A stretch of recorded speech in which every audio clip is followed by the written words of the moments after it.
भी जैसे कुछ याद आया तो उन्होंने खाला को फ़ोन लगाया। तब खाला ने बताया कि शहजाद तो कल से सख्त बुखार में तप रहा है।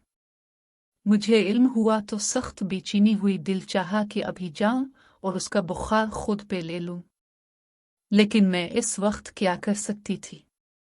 सुबह में उम्मी को साथ लेकर उनका पता लेने खाला के घर गए तो देखा शहजाद भाई वाकई बुखार की वजह से बिस्तर में पड़े थे। थोड़ी सी रस्मी बातचीत के बाद में इधर ही बैठ गए। खाला और उम्मी भी साथ बैठी अपनी बातों में मसरूफ हो गई। शहजाद भाई ने एक बारगी हमारी तरफ देखा, फिर उन्होंने अपनी आंखें मूंद ली। हम खाला और उम्मी की मौजूदगी में कोई बात नहीं कर सकते थे, इसलिए हम खामोश बैठे थे जबकि खाला और उम्मी बातें कर रहे थे। बातों बातों में खाला ने बताया कि उनकी सहेली की बेटी की शादी थी जहां उनका जाना बहुत ज़रूरी था लेकिन नहीं जा सकती। अम्मी पूछ रही थी क्यों नहीं जा सकती हो, तो खाला बोले जिसके साथ जाना था वो तो बिस्तर पर पड़ा है और आपके भाई साहब खालू भी ऑफिस से छुट्टी नहीं ले सके कि उनके साथ चली जाती। उम्मी चूंकि खाला की सहेली को जानती थी और उन्हें पता था कि वो किधर रहती है, इसलिए खाला से बोले तुम्हारी सहेली कौन सा दूसरे शहर में रहती है, टैक्सी पकड़ो और 2-3 घंटे में वापस आ जाओगी। मैंने ये साना तो मेरे दिमाग में आइडिया आया कि अगर उम्मी और खाला शादी पर चली जाएं तो मुझे शहजाद भाई से अकेले में बात करने का मौका मिल जाएगा। यही सोचकर मैंने भी उम्मी की तायद में कहा खाला अगर आपकी सहेली इसी शहर में रहती हैं तो तब अब ज़रूर हो आएं। शहजाद भाई की फिक्र ना करें, 2-3 घंटों तक हम उनकी तीमारदारी कर लेंगे। खाला और उम्मी दोनों को मैंने शादी में जाने पर आमादा कर लिया, अगरचे उम्मी जाना नहीं चाहते थी। इन दोनों के जाने के बाद में और शहजाद भाई अब घर में अकेले थे। कोई 15 मिनट तक हम में कोई बात ना हुई। शहजाद भाई वैसे ही आंखें मूंदे लेटे रहे। शायद वो मेरा इंतजार कर रहे थे कि मैं कोई बात शुरू करूंगी, लेकिन मैं तजब्जुब में रही कि बात शुरू कैसे करूं और कौन सी बात करूं। तन्हाई और खामोशी माहौल पर अजब परसरारेत थी। शहजाद भाई ने मेरी तरफ करवट लेकर आंखें खोल दे नबीला ताम ने मुझे जला डाला। उनकी आवाज़ मेरी समातों से टकराए। उनकी नज़रें मेरे चेहरे पर गड़ी थीं और होंठ लरज़ रहे थे। तुम शायद समझ रही होगी कि मैं बुखार से तप रहा हूँ, लेकिन ऐसा नहीं है। आग जिसमें मैं जल रहा हूँ तुम्हारी ही देखाई हुई है। ये कहते हुए उन्होंने मुझे बाजू से पकड़कर अपनी तरफ खींचा तो मैं उन पर गिर सी गई। मेरे खिले बाल उनके चेहरे पर बखर गए और मेरा मुंह उनके इतना करीब था कि उनकी आग बरसाती सांसें मेरे होंठ और गाल जलाने लगी। नबीला मैंने ज़ब्त की बहुत कोशिश की, लेकिन तुम्हें देखकर ज़ब्त मुश्किल हो जाता है। शहजाद भाई की आवाज़ मेरे कानों से टकरा रही थी, लेकिन मैं तो जैसे गूंगी हो गई थी।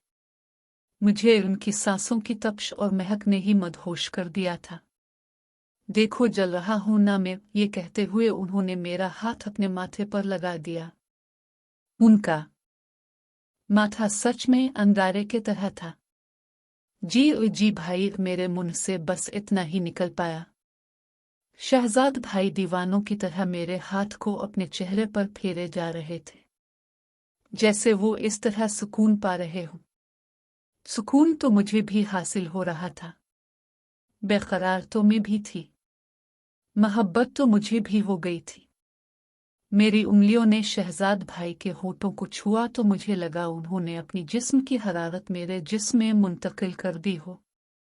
शहजाद भाई ने मुझे बाजू से थोड़ा और खींचा तो मेरे होंठ उनके होठों से जा लगे।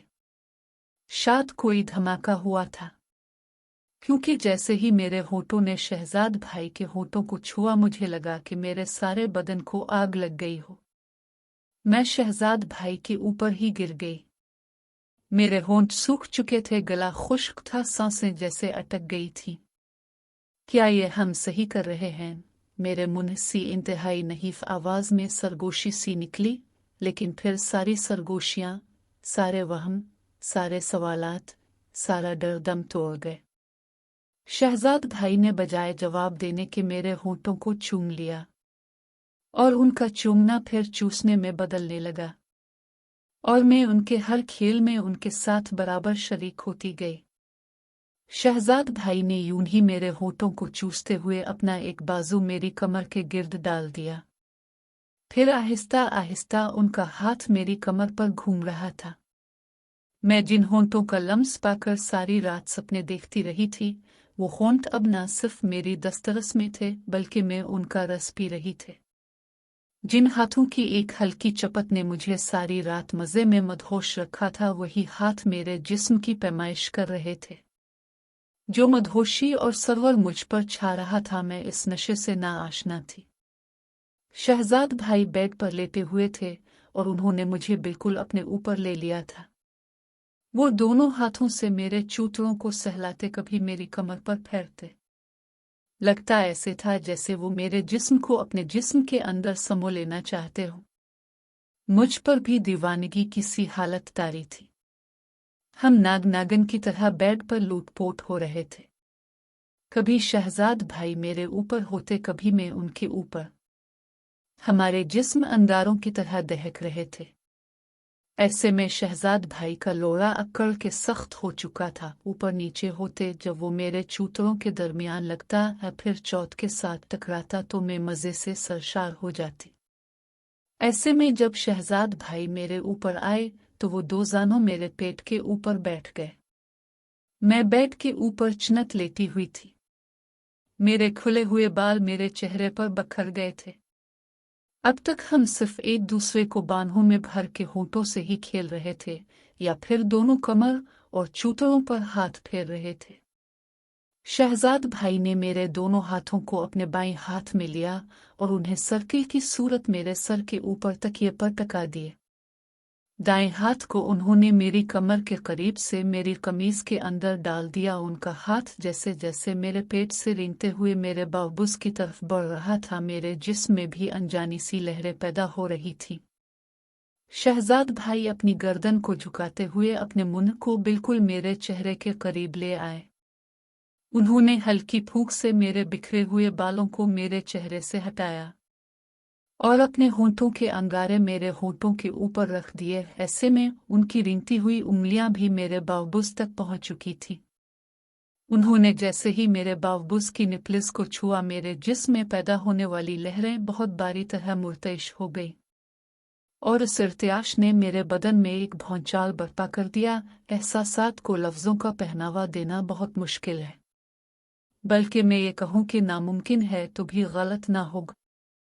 एहसासात को मेरे ख्याल में लफ्ज़ों में बयान नहीं किया जा सकता। मैं भी बयान नहीं कर सकती कि असल में मेरे एहसासात और फीलिंग्स इस वक्त क्या थी। बस ये कहूँगी जो लातिफ़ व सरवर की कैफियत इस वक्त थी, वो मेरी साबिका पूरी ज़िंदगी में ना थी।